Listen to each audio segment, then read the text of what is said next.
ಕಾಳಿಕಾ, ಈ ಅವಮಾನ ಸಹಿಸಕ್ಕಾಗ್ತಿಲ್ಲ. ನನ್ನ ಆತ್ಮನೇ ಸತ್ತೋಗಿದೆ ಅನ್ನೋ ತರ ನನಗೆ ಒಳಗಡೆ ಅನಿಸ್ತಾ ಇದೆ. ನೀನು ಕರುಣಿಸಿರೋ ಆಗ್ರಹಿತ ಶಕ್ತಿಯಿಂದನೇ ಆ ಮಹಲ್ ಒಳಗೋದೆ. ಮನೆ ಕೆಲಸದವನ ದೇಹದಲ್ಲಿ ಹೋಗಿ ಆ ನಾಗಮಣಿನ ದಕ್ಕಿಸ್ಕೊಳ್ಳೋಣ ಅಂತ ಹೋದ್ರೆ ನನ್ನ ಕಂಡು ಹಿಡಿದು ಚೆನ್ನಾಗಿ ಹೊಡೆದು ಆ ಮನೆಯಿಂದ ಹೊರಗೆ ಹಾಕಿದ್ರು.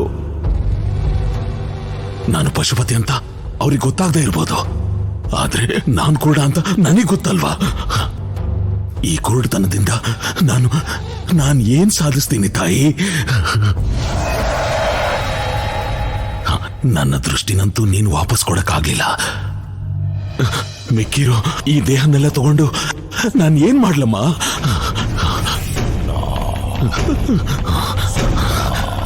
ಭಿಕ್ಷೆ ಬೇಡವನ್ಕಿಂತ ಹೀನವಾದ ಜೀವನ ಬರೋಕ್ ಮುಂಚೆ ಮಣ್ಣಾಗ್ಬಿಡ್ಬೇಕು ಅಂತ ಈ ಕತ್ತಿ ತಗೊಂಡ್ ಬಂದಿದ್ದೀನಿ. ಈಗಿಂದ ಈಗಲೇ ನನ್ನನ್ನು ನಾನು ಬಲಿ ಕೊಟ್ಕೊಂಡು ಸರ್ವಾಂಗ ಸಮರ್ಪಣೆ ಮಾಡ್ತೀನಿ ತಾಯಿ. ನನ್ನ ನಿನ್ನಲ್ಲಿ ಐಕ್ಯ ಮಾಡ್ಕೊಂಡು ಲೀನ ಮಾಡ್ಕೊಂಡು ಬಿಡು ತಾಯಿ. ಕಾಲಕಾಳಿಕಾ! ನಿಲ್ಲು ಪಶುಪತಿ.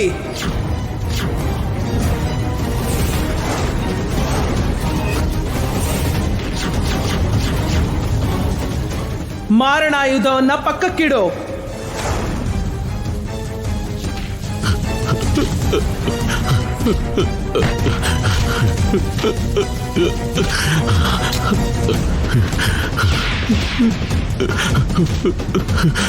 ಅಮ್ಮ, ಕಣ್ಮುಂದೆ ನೀನ್ ಬಂದ್ ನಿಂತ್ರು ನಿನ್ನ ನೋಡಕ್ಕಾಗದೆ ಇರೋನು ನನ್ನ ಸಾವನ್ನ ತಪ್ಪಿಸಿ ಬದುಕು ಅಂತ ಮಾತ್ರ ಹೇಳ್ಬೇಡ ತಾಯಿ. ಪಶುಪತಿ, ನಿನ್ನ ಹೋದ ಶಕ್ತಿ ಮತ್ತೆ ಬರ್ಬೇಕು ಅಂದ್ರೆ ನೀನು ಸರ್ವಾಂಗ ಸಮರ್ಪಣೆ ಮಾಡೋ ಅವಶ್ಯಕತೆ ಇಲ್ಲ. ಪುಷ್ಯ ನಕ್ಷತ್ರದಲ್ಲಿ ಹುಟ್ಟಿರೋ ಕನ್ಯೆನ ಬಲಿ ಕೊಡ್ಬೇಕು.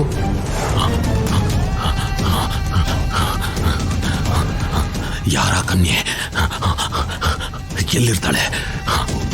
ಎಲ್ಲಿದ್ದಾಳೆ ಅಂತ ನೀನು ಹುಡುಕಿ ಪತ್ತೆ ಹಚ್ಚಬೇಕಾಗಿರೋ ಕನ್ಯೆ ಪುಣ್ಯ.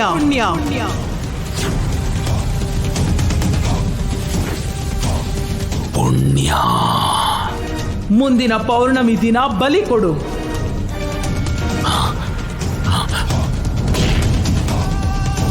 ಅವಳ ಕಣ್ಣಿಗೆ ಬಿದ್ದರೆ ಸಾಯಿಸ್ಬೇಕು ಅನ್ಕೊಳ್ಳೋನು. ಈಗ ಕಣ್ಣು ಕಾಣಿಸ್ದೆ ಹೋದ್ರು ಸಾಯಿಸ್ಬೇಕಾಗಿರೋದು ಕೂಡ ಅವಳನ್ನೇ. ಸಾಯಿಸ್ತೀನಿ ಸಾಯಿಸ್ತೀನಿ ಸಾಯಿಸ್ತೀನಿ ಸಾಯಿಸ್ತೀನಿ ಸಾಯಿಸ್ತೀನಮ್ಮ.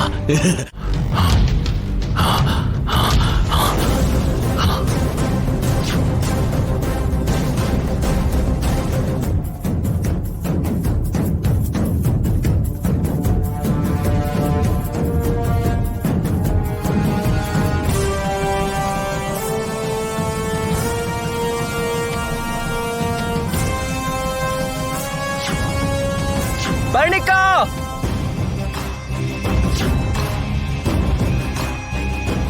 ಬರ್ಣಿಕಾ!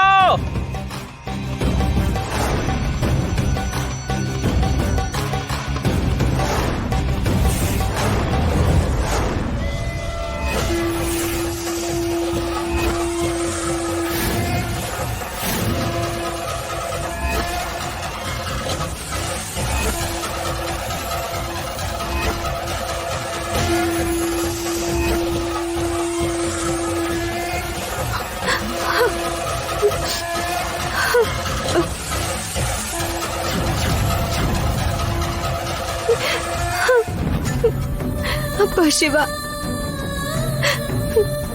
ಈ ರುದ್ರಾಕ್ಷಿಗಳೆಲ್ಲ ಬಿದ್ದು ಹೋಗೋದ್ರೊಳಗೆ ನಾಗಮಣಿನ ನಾಗಮಂಡಲಕ್ಕೆ ತಗೊಂಡ್ಬರ್ತೀನಿ ಅಂತ ಮಾತು ಕೊಟ್ಟಿದ್ದೀನಿ. ಆದ್ರೆ ನನ್ನ ತಪ್ಪಿತಸ್ತೆ ಅಂತ ಕೂಡ ಹಾಕಿ ಸಾಯಿಸ್ಬೇಕು ಅಂತ ಅನ್ಕೋತಿದ್ದಾರೆ. ಆ ಅಪವಾದದಿಂದ ನನ್ನ ಕಾಪಾಡಿದ್ರೆ ತಲೆ ಬಗ್ಗಿಸ್ಕೊಂಡಿರೋ ನಾನು ತಲೆ ಎದ್ದೆ ಓಡಾಡ್ಬೋದು. ನಾಗಮಣಿ ಎಲ್ಲ ಇದ್ರೂ ತಗೊಂಡ್ ಬರ್ತೀನಿ.